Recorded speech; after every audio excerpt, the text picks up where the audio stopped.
சீமான் பேசிய ஒரு செய்தி சர்ச்சையாக இருக்கின்றது. யாருக்கு? திமுகவிற்கு. ஏன் சர்ச்சையாக இருக்கின்றது என்பதை குறித்து இந்த காணொளியில் காண்போம். நீங்கள் நமது வலைவலிக்கு வருவது புதியதென்றால் மறக்காமல் நம்ம சேனலை சப்ஸ்கிரைப் செய்து வைத்துக் கொள்ளுங்கள். பெல் பட்டனை அழுத்துங்கள். வாருங்கள் காணொளிக்குள் செல்லலாம். 2026 தமிழ்நாடு சட்டமன்ற தேர்தல் பிரச்சாரத்தின் போது தூத்துக்குடி எம்பி கனிமொழி குறித்து நாம் தமிழர் கட்சி ஒருங்கிணைப்பாளர் சீமான் பேசிய கருத்துக்கள் அரசியல் வட்டாரத்தில் விவாதத்தை ஏற்படுத்தியுள்ளன. சீமானின் கருத்துக்கள் என்ன? வேலூர் பழைய பேருந்து நிலையம் அருகே நடந்த பிரச்சாரத்தில் பேசிய சீமான் திமுக தலைமை கனிமொழியை மாநில அரசியலுக்கு வரவிடாமல் தடுக்கிறது என்றும் குற்றம் சாட்டினார். அவரது பேட்டியின் முக்கிய அம்சங்களை குறித்து இப்பொழுது பார்ப்போம். கனிமொழியை ஒரு ஆளுமை மிக்க பெண் என்று புகழ்ந்த சீமான் திமுக அவருக்கு சட்டமன்ற தேர்தலில் போட்டியிட வாய்ப்பு வழங்கவில்லை என்றும் கூறினார். கனிமொழி மாநில அரசியலுக்கு வந்தால் அது துணை முதல்வர் உதயநிதி ஸ்டாலினில் எதிர்கால தலைமைக்கு பெரும் சவாலாக இருக்கும் என்பதால் அவர் ஓரங்கட்டப்படுகிறார் என்று சீமான் தெரிவித்தார். கலைஞர் மகள் கனிமொழிக்கே சீட் கொடுக்காதவர்கள் கம்யூனிஸ்டுகளுக்கு எப்படி சீட் கொடுப்பார்கள் என்ற கேள்வியையும் அவர் எழுப்பியிருக்கின்றார். கனிமொழி அந்த குடும்பத்தில் பிறந்தவராக இருந்தாலும் அவரை தங்களின் ஒருவராக திமுக தலைமை கருதவில்லை என்றும் அவர் சாடினார்.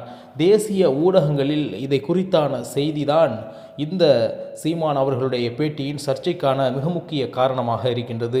தேசிய மற்றும் மாநில ஊடகங்களில் இந்த செய்தியை திமுகவின் உட்கட்சி வாரிசு அரசியலாக கனிமொழியின் அரசியல் எதிர்காலம் குறித்த விவாதமாகவும் முன்னிலைப்படுத்தியிருக்கின்றார்கள் இப்போது என்று கூட கூறலாம். திமுகவில் உதயநிதி ஸ்டாலினை முன்னிலைப்படுத்தும் முயற்சியால் கனிமொழி போன்ற மூத்த தலைவர்கள் மாநில அரசியலிலிருந்து டெல்லி அரசியலுக்கு மட்டுமே மட்டுப்படுத்தப்படுவதாக தேசிய ஊடகங்கள் செய்திகளை வெளியிட்டிருக்கின்றன.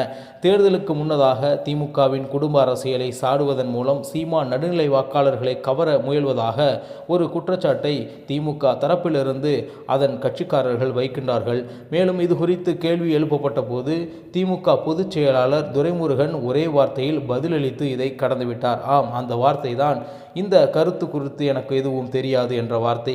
காட்பாடியில் செய்தியாளர்களை சந்தித்து அவரிடம் உதயநிதி ஸ்டாலினுக்கு இடையூறாக இருப்பார் என்பதால் கனிமொழிக்கு திமுகவில் சட்டமன்ற தேர்தலில் போட்டியிட வாய்ப்பு வழங்கப்படவில்லை என்று சீமான் கூறுகிறாரே என்ற கேள்வி எழுப்பப்பட்ட போது அதற்கு பதிலளித்த துரைமுருகன் அது பற்றி எனக்கு தெரியாது என்று மிகச் சுருக்கமாக குறித்து அந்த விவாதத்தை தவிர்த்தார்.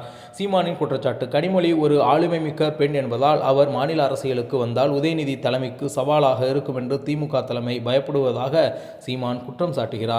வழக்கமாக நையாண்டியாக அல்லது விரிவாகவோ பதிலளிக்கக்கூடிய நம்ம துரைமுருகன் ஐயா அவர்கள் இந்த முறை தெரியாது என்ற ஒரே வார்த்தையில் பதிலளித்து அரசியல் வட்டாரத்தில் இதை கவனிக்கக்கூடிய ஒரு விடயமாக மாற்றிவிட்டார் என்றுதான் கூற வேண்டும். சீமான் எழுப்பியுள்ள இந்த புகார் மற்றும் அதற்கு துரைமுருகன் அளித்துள்ள சுருக்கமான பதில் ஆகியவை 2026 சட்டமன்ற தேர்தலை ஒட்டி திமுகவின் உட்கட்சி மற்றும் வெளிப்படையான அரசியலில் சில முக்கிய தாக்கங்களை ஏற்படுத்தலாம் என்று அரசியல் ஆய்வறிஞர்கள் கூறுகின்றார்கள். சீமானின் பேச்சு திமுகவில் வாரிசு அரசியல் குறித்து விவாதத்தை மீண்டும் தீவிரப்படுத்தியிருக்கின்றது என்றுதான் கூற வேண்டும். சரி, இப்படி பேசுவதால் சீமானுக்கு என்ன லாபம் என்று நீங்கள் கேட்கலாம். ஆம், திமுகவின் குடும்ப அரசியலை தொடர்ந்து விமர்சித்து வரும் சீமானுக்கு இது ஒரு வலிமையான பிரச்சார ஆயுதமாக தற்பொழுது அமைந்திருக்கின்றது என்றுதான் கூற வேண்டும். குறிப்பாக நடுநிலை வாக்காளர்கள் மற்றும் திமுகவின் வாரிசு அரசியலை விரும்பாத இளைஞர்கள் கவனத்தை ஈர்க்க இது மிக முக்கிய உதவியாக சீமான் அவர்களுக்கு இருக்கும். அவருக்கு மட்டுமல்ல, எதிர்க்கட்சியாக, அதாவது திமுக கழகத்தினுடைய எதிர்க்கட்சியாக இருக்கக்கூடிய அண்ணா திமுக மேலும் பாஜக போன்ற கட்சிகளுக்கும் இது ஒரு மிக முக்கிய ஒரு ஆயுதமாக அவர்கள் பயன்படுத்துவார்கள். திமுகவின் முதன்மை குடும்பத்திற்குள் பிளவு இருப்பதாக காட்டுவது எதிர்க்கட்சிகளுக்கு சாதகமாக அமையும். வாரிசு அரசியலை எதிர்க்கும் வாக்குகளை தங்கள் பக்கம் இழுக்க அவர்களும், அதாவது அதிமுக பாஜகவும் முயற்சி செய்வார்கள். எது எப்படி இருந்தாலும் திமுகவில் ஏதாவது ஒரு சர்ச்சை ஏற்படும் பட்சத்தில் அது மிகப்பெரிய பலமாக எதிர்த்தரப்பினருக்கு மாறுகின்றது. எது எப்படி இருந்தாலும் திமுக தற்பொழுது வலுவான கூட்டணி அமைத்து தேர்தலை சந்தித்திருக்கின்றார்கள். இதுபோன்ற சலசலப்புகள் ஒவ்வொரு தேர்தலிலும் திமுக சந்திக்கக்கூடிய ஒன்றாக தான் இருக்கின்றது. அது நிச்சயமாக இதை கடந்து தேர்தல் அரசியலில் அவர்கள் செம்மையாக பணியாற்றுவார்கள் என்பதுதான் நிதர்சனமான உண்மையாக இருக்கின்றது.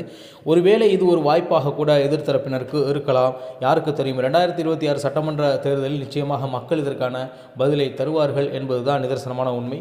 பொறுத்திருந்து பார்ப்போம். இதுபோன்ற முக்கிய தகவல்களுடன் அடுத்த ஒரு அரசியல் காணொலியில் உங்களை சந்திக்கின்ற அதுவரை உங்களிடம் விடைபெறுவது உங்கள் தமிழா செய்திகள். நன்றி, வணக்கம்.